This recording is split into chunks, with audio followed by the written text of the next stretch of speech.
Hyvää iltapäivää kaikki. Onpa hauska nähdä teitä täällä. Mä olen Anna Rastas Tampereelta. I think that if we want to decolonize academy, we must remember that in addition to English and Spanish and all the other important languages in this world, we have thousands of other languages. And I just said hello, and it's nice to see you here, and all you lovely people here, and some people online with the camera here. Okay, so my name is Anna Rastas. I come from the University of Tampere, Finland, and I'm going to talk about one ongoing research project. I've been a member of the Afroeuropeans research program and group since the beginning, and it has been really important for me to be able to participate this and get to know the people and their studies and learn with them, because in Finland there are not that many people specializing in these questions as researchers. So instead of talking about the history of Africans in Finland, I will talk about the research project and some things that, in my opinion, are important. Okay. And the project is the first scholarly work in Finnish to compile the history of Africans and the African diaspora in Finland up to the early 1990s, when we finally got bigger African diaspora communities. But there were people, and people do have a history in Finland also.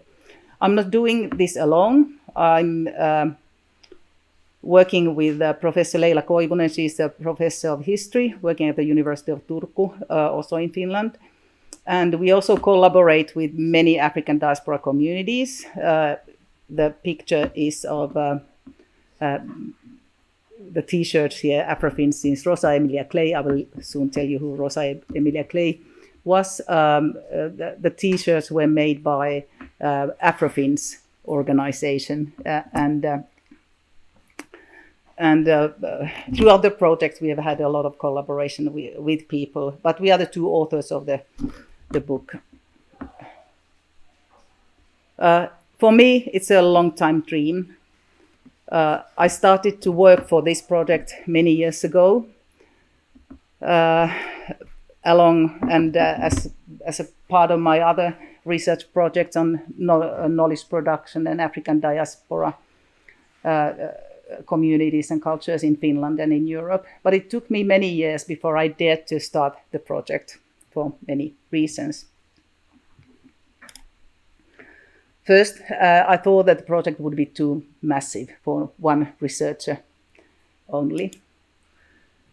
And I'm not a historian. My background is in social sciences and cultural studies. And I'm a Finnish-born scholar, a white Finnish-born scholar. So I had many projects dealing with like the history of African musicians in Finland and the history of this and that, some smaller project, but I thought that I'm not the one who should start this research project on the history of Africans in Finland.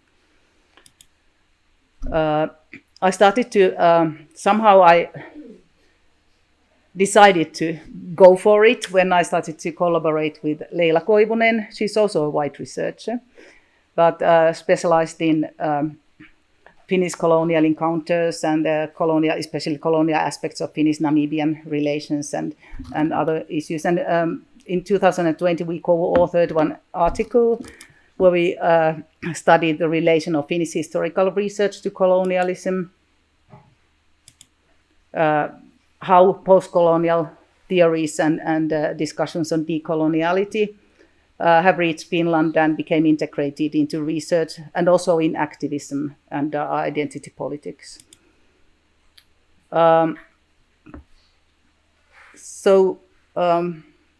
Leila and we thought that we are make a kind of a good combo for this, because she's a historian and I'm a social scientist who had good connections with African diaspora communities and previous studies on these topics. Something about how Finns perceive their relationship with colonialism. I think this is part of the context for the project. people in the Nordic countries talk about Finnish or Nordic exceptionalism, referring to a discourse highlighting the kind of an innocent national images of the Nordic countries.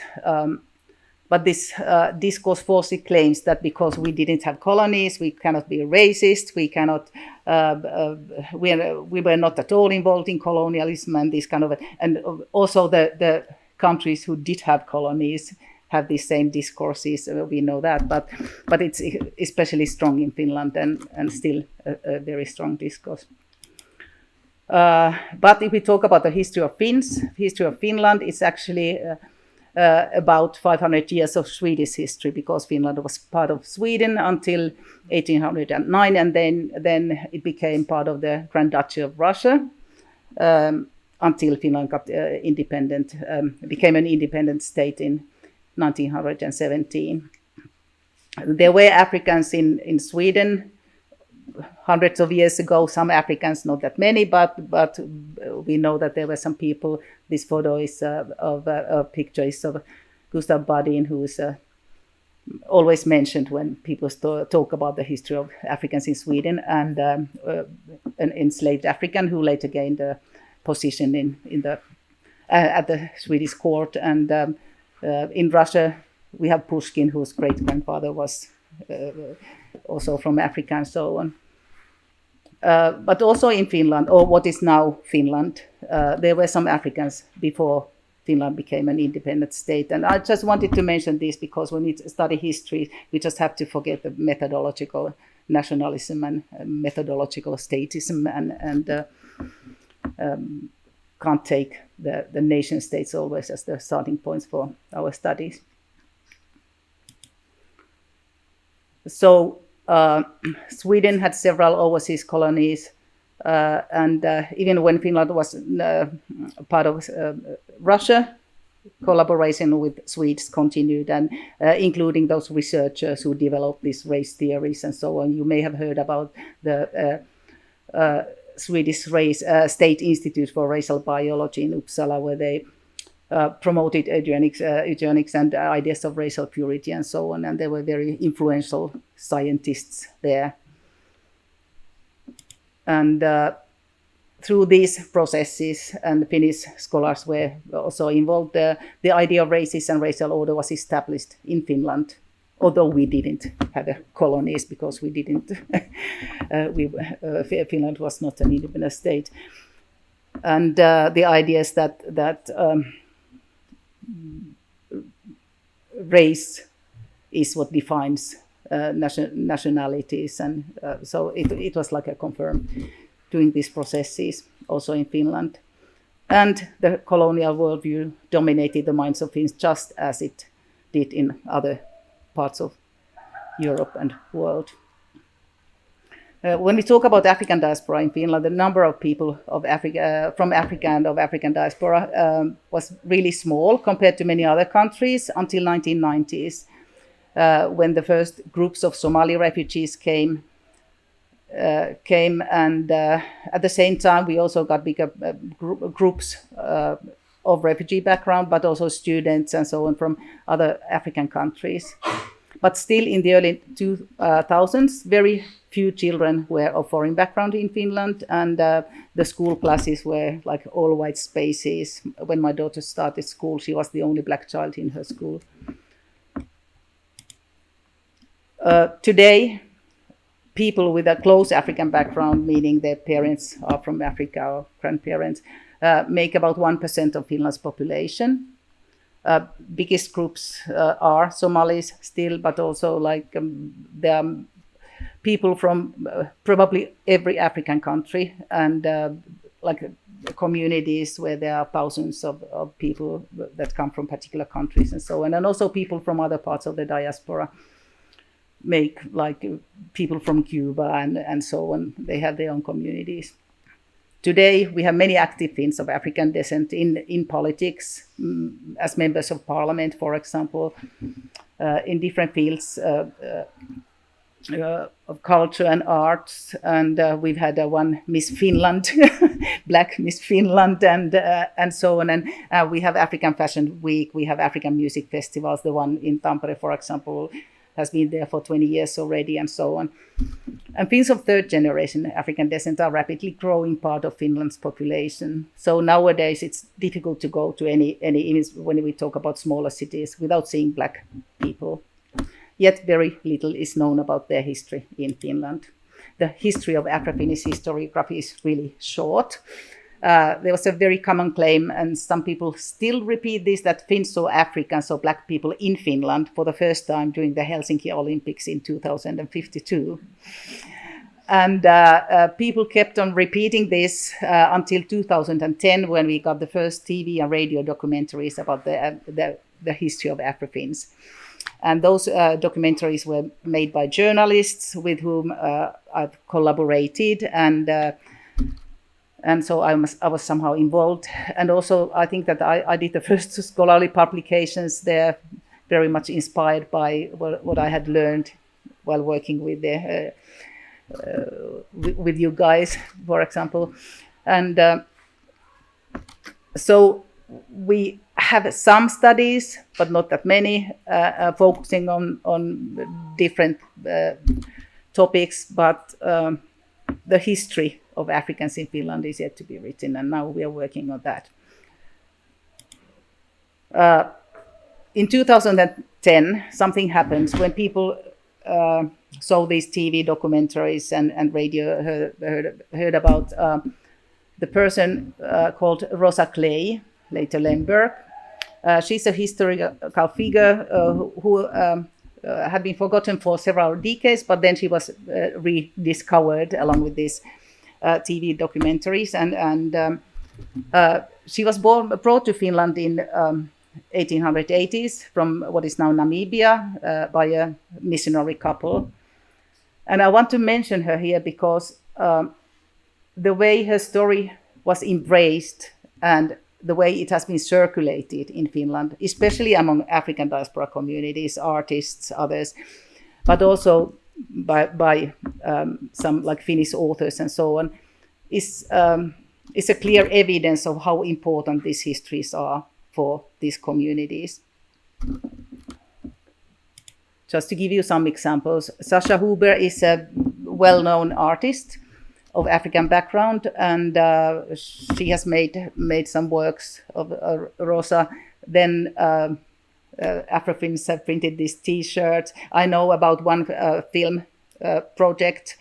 There are a couple of exhibition projects going on, and then also some people have, white people have written about her story, including non-fiction, and the book on the right, and it has been criticized a lot, and I didn't like it either. Also, people outside Finland from the global African diaspora have found the story interesting and started to circulate it. You can find something,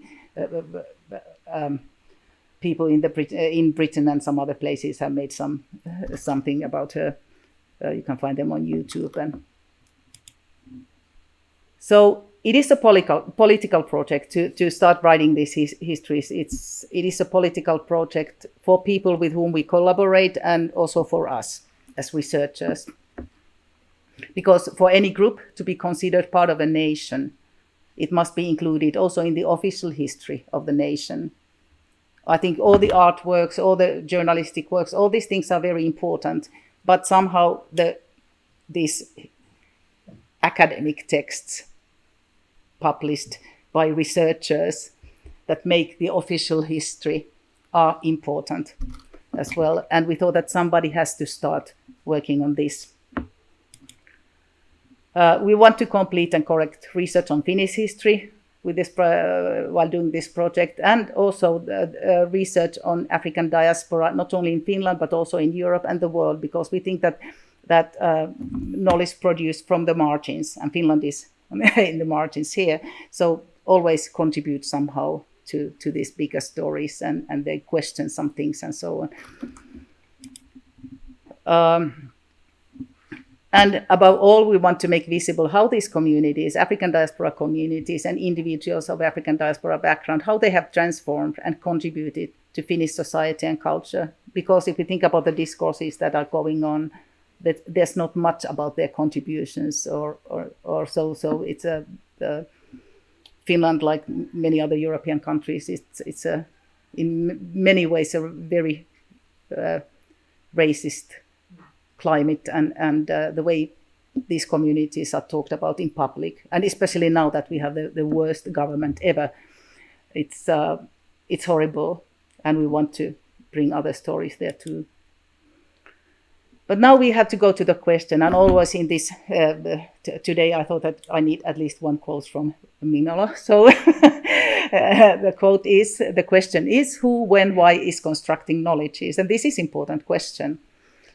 To white scholars, as responsible researchers and authors, how on earth?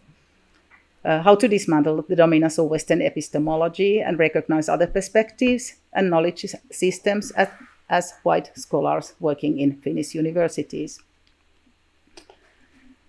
We know this famous saying by Audre Lorde, the master's tools will never dismantle the master's house, and the activists keep on repeating that anything about us without us is against us, and so on. So you understand why I was a little bit afraid of starting this project. But we thought that it must be started, or we will lose valuable information. As I said, I've been working with African diaspora communities as a researcher for almost 20 years, and made interviews with people and so on. And many people whom I've interviewed like 15 years ago or 20 years ago, they passed away. And we are talking about the first generation of Finns of African background when we talk about like bigger groups of people. And if we don't start it now, we will lose it, all this information. Another thing is that in Finnish universities, there are only a few researchers of African diaspora background in social sciences and humanities. There are nowadays a lot of young Black people studying like medicine and other stuff, but not that many in social sciences. And those who become researchers, they stay in academia, become researchers. They have focused on other things. Many of them study racism, but not the histories of not African diaspora communities only, or their histories. Artists of African diaspora background in Finland, they have started projects of documenting and presenting their histories in Finland. But many of those projects have been actually based on knowledge produced by researchers, including myself, and we have collaborated. But also those researchers have been done in collaboration with them. So whose knowledge is it? I think that it's something produced in dialogue and together.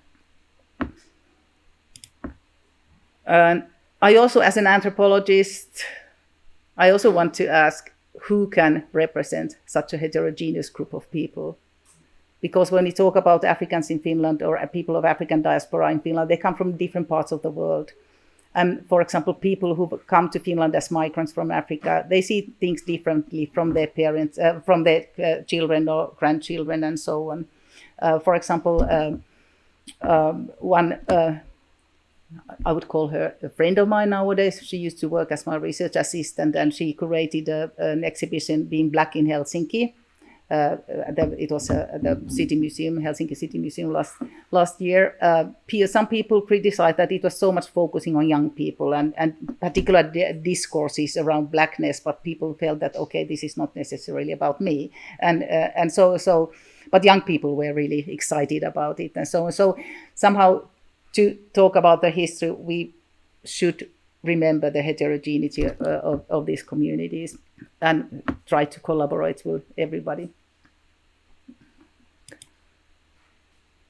And our motto has been, with all these fears that we have and discussions, serious discussions that we have had, Leila and I, and also with people from the African diaspora, I've repeated, I've reminded myself of something that Gloria Wecker, who was a member of our research group network, said once in, I think it was in Leon or in Cadiz, can't remember, but we were talking about this, that who can write, who can talk, who can, and Gloria said that, okay, you may not be able to change the fact that you are privileged, but you can decide how you use your privileged status. So this is what we are trying to do also.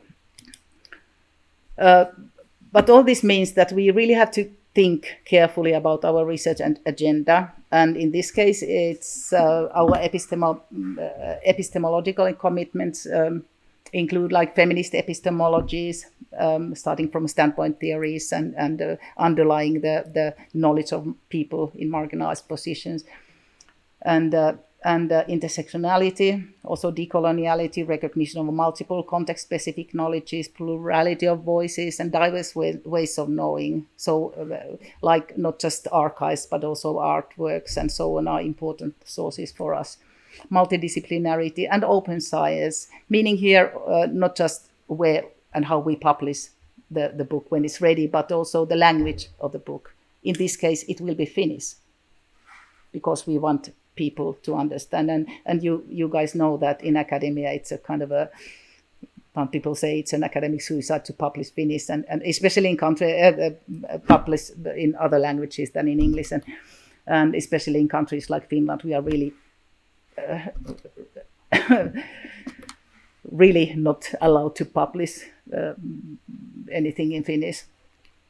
Well, we can do that, but then it means that you won't get jobs and career. So how we put our research agenda into practice, something about that. I want to talk about research materials and our working methods. My earlier projects, ethnographic projects,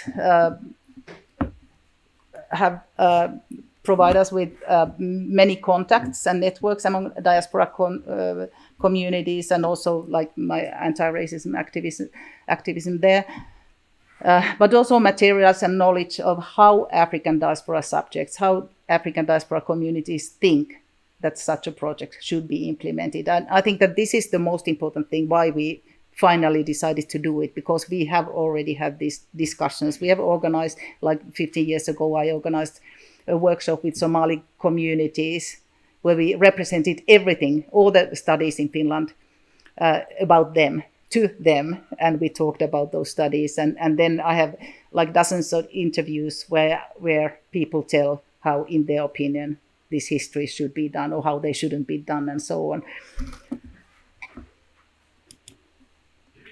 We've tried to tell about this project as much as possible in different forums, and we've also asked people we just don't take some materials, but we ask people to comment on like old photos of them, interviews of them in some documentaries or newspaper articles and so on, how they see them, and if they want to add something and so on. And also, and especially our interpretations of all these materials, and by asking them to read and comment on parts of the manuscript. So we have already, because we have started writing the book, so we have already sent sometimes just one paragraph, but often like 10 pages to some people and ask their comments and so on. And some people have promised to read the whole manuscript when it's ready someday. Also, research ethics is important here. We want to talk back and challenge stereotypical themes and representations that are very common in, for example, in like mainstream sociological migration studies, and but also in some things that come from like African diaspora studies, so Black studies, that see the world from the US or from Britain and so on, and we think that it's important to tell the story of people in Finland, and not and also like to just to how what are the words that we use. We can't take words from research literature that comes from other places. We have to discuss these things with people in Finland. And anthropologists talk about emic perspectives, referring to the way people the studied people themselves categorize the world and how they perceive things and so on. So we try to take this seriously, but at the same time we have to be aware that things change rapidly. For example, the words people use in Finland to talk about their particularities as racialized subjects, there has been very rapid changes just within the last 10 years. When I started studying these things, young people never talked about themselves as black because it was only a kind of a pejorative word for them. But nowadays they are black Finns or they are brown Finns and so on. Before? Sorry? What were they before when they didn't define themselves as black? They were just looking for words and they couldn't speak because they couldn't find the words. But then there was some people, young women, started what they call brown girls, and that was a kind of a concept that everybody embraced. And after that became very popular, then people started to talk. And of course, Black Lives Matter and all these things have made changes, had changed some things also in Finland. And one thing that is important here is that we can't just focus on doing research here, but we also have to do something when needed. When we find out that, okay, now there's so much problems in the archives, or there's so much problems with museums, or like we have tried to get funding. We have written, I don't know, dozens of applications to different foundations and other places to get funding so that we could pay something for people who comment our manuscript, for example. But there's no, because the rules for in these foundations and so on, they say that it's only for researchers or some other travel cost and so on. And now we managed to make some changes in some places so that it's, so these kind of things, you can call it activism in academia or whatever, but it's these kind of things we have done. And now, just 2 weeks ago, the Finnish Migration Institute decided to start archives for the African diaspora, for the history of African diaspora. And that is a project that has taken like 10 years. We have negotiated with different museums for a very long time and so on. So also when it comes to our research materials, there are many challenges or problems sometimes. We want to prefer materials that come from among the diaspora, meaning like text written by people of African background in Finland or artworks done by them and so on. So we prefer them compared to like a newspaper article written by Finnish journalists and so on. But of course we use all kinds of materials, archives especially. But when it comes to archives, we don't have keywords, because if you look for like old newspaper articles, you can't, there's nothing with the word Afrofin or Blackfin or and so on. Or there are too many words, because if you want to know who are the people who came to Finland and so on, you have to start looking for, if they are mentioned in newspapers, you have to use all the names of different African states when you do searches, and you know that the names were different than they are today, earlier and so on. So it means a lot of work, this kind of work. And also the worst thing is that the materials are so awful, racist materials, and all museums and archives are now dealing with this problem, especially now that they digitalize their materials, that what to do with this and how to deal with this.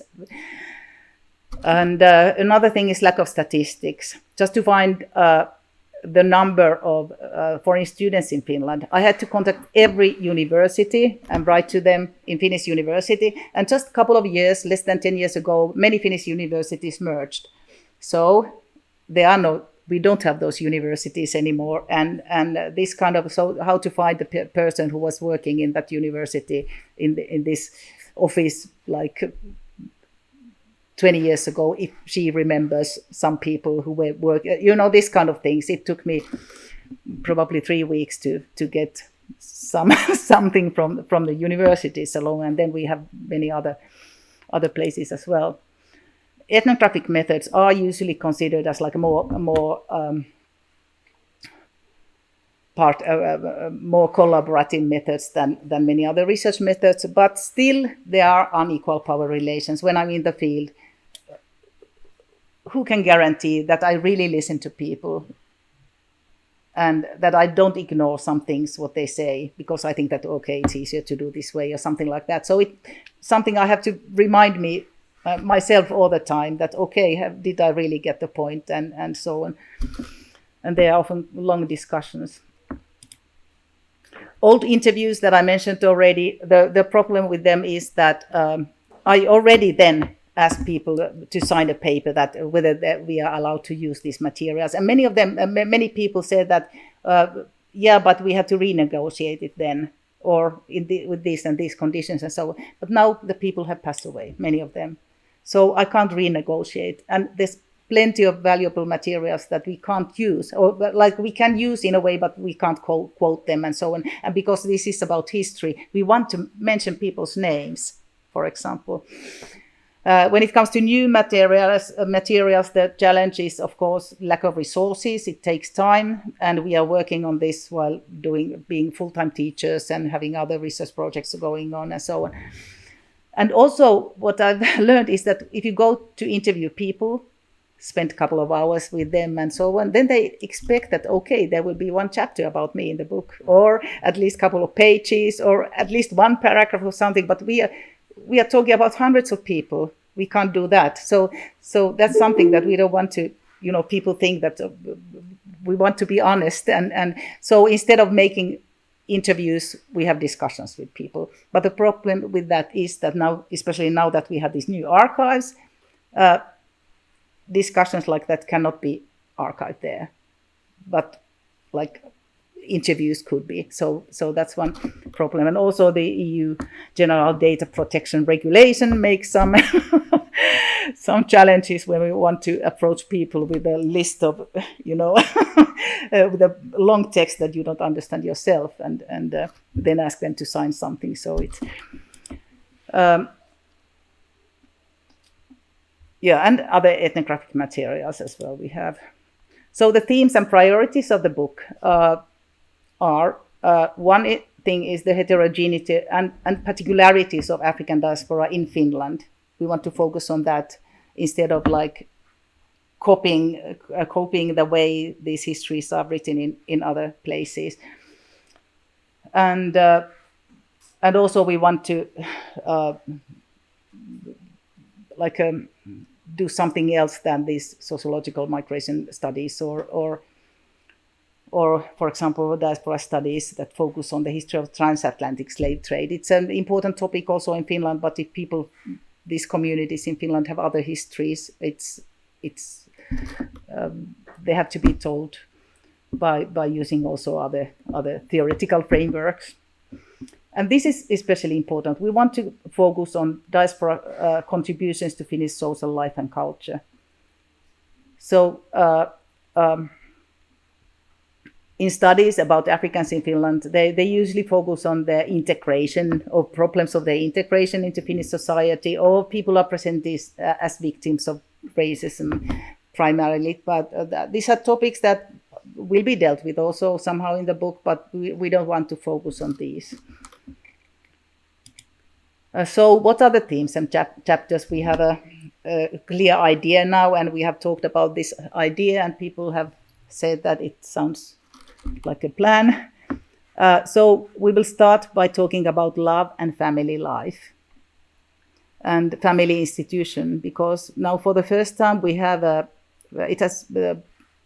African diaspora communities, people from African diaspora have changed the family institution in a very radical way, because now we have families divided by the color line, and it has meant many things. It's something that has not yet been discussed properly in Finland. What does it mean it means so many different things for the children, but also for the spouses and so on.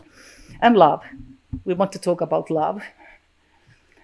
And of course, then arts, knowledge production, what people bring to Finnish culture and like Finnish universities and other in the field of education as students in academia. Also sports are important because many people have come to Finland as the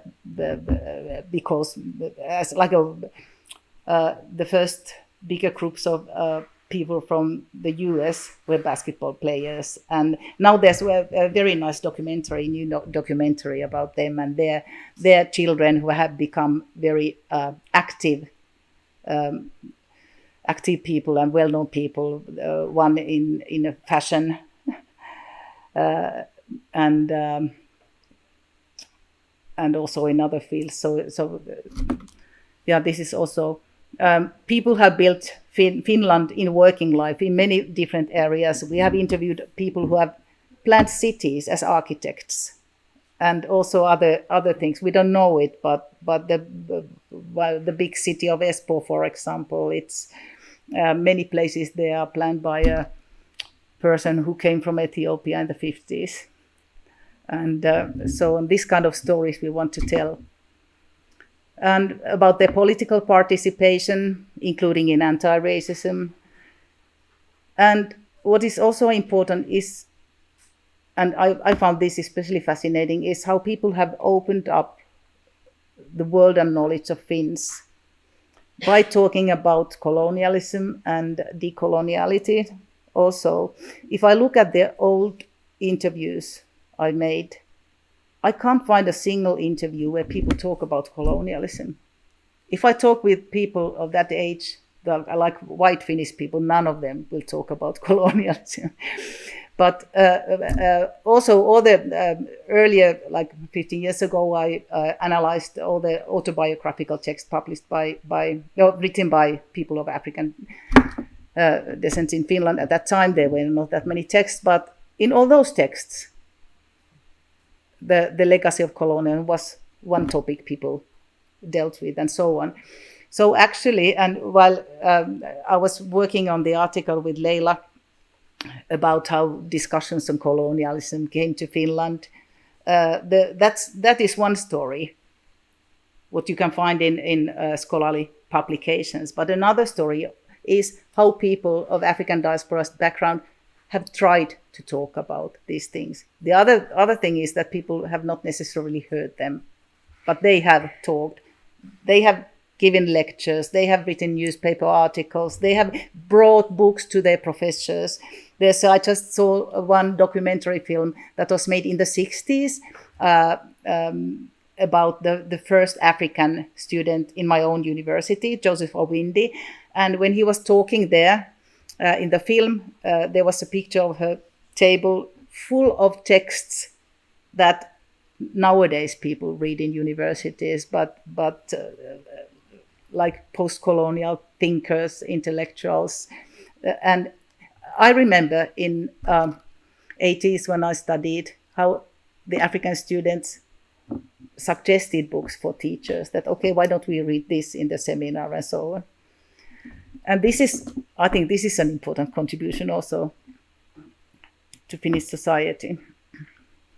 So we cannot fulfill all the wishes and suggestions coming from people with whom we collaborated during the process. We have limited sources, and so on. But the idea is that we start something now, and we do our best to help other people to continue the project. And hopefully, people of African background. Already some people have done, like they have done some exhibition projects and so on, and we've collaborated with them with those projects. But how we try to help the future researchers, we try to provide references to different sources as much as possible. So we want to mention every single artwork and all these things so that people can start tracing them later. And also we want to mention as many names of people of African descent in Finland as possible. And not only those who have been in Finland before the 1990s, but also their kids nowadays and so on, so that people that they will be documented somewhere and people, yeah.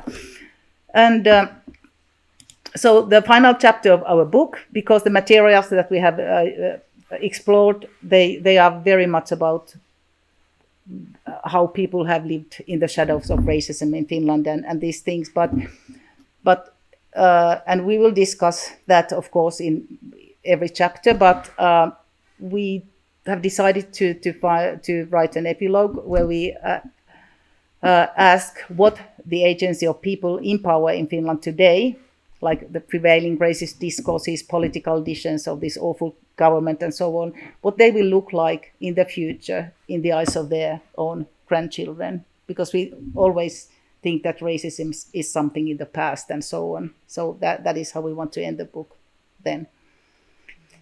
Thank you.